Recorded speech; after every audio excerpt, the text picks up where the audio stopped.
আর্থিক প্রতারণা মামলায় অধরা নির্মল ঘোষ ও তার ছেলে।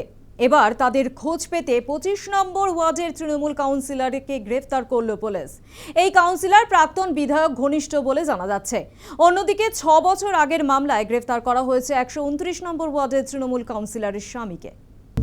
খোঁজ মিলছিল না পানিহাটির প্রাক্তন তৃণমূল বিধায়ক নির্মল ঘোষ ও তার ছেলে তীর্থঙ্কর ঘোষের। তাদের খোঁজ পেতে 25 নম্বর ওয়ার্ডের তৃণমূল কাউন্সিলরকে গ্রেফতার করল পুলিশ। কোটি টাকা প্রতারণার অভিযোগে নির্মল ঘোষ ও তার ছেলে সহ 6 জনের বিরুদ্ধে অভিযোগ দায়ের হয়েছিল খড়দা থানায়। তাদের মধ্যে ইতিমধ্যেই দুজনকে গ্রেফতার করা হয়েছে।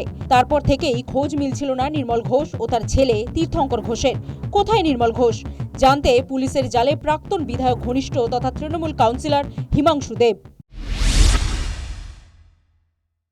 জানি না, বললো না কোথায় আছে না এমএলএ নামবাবু কোথায় আছে বলে দিন, তাহলে আপনি চলে যেতে পারেন। আপনি কি জানেন উনি কোথায় আছে? না না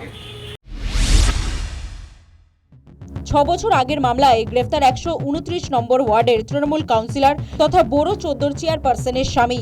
পুলিশ সূত্রে খবর, 2020 সালে পর্ণশ্রী থানায় সুশান্ত ঘোষের অভিযোগের ভিত্তিতে গ্রেফতার করা হলো। ধৃত অঞ্জন দাসের বিরুদ্ধে মারধর, ভয় দেখানো সহ একাধিক ধারায় মামলা রুজু করা হয়েছে। বেহালা থেকে গ্রেফতার তৃণমূল আশ্রিত দুষ্কৃতী সাগর গায়েন।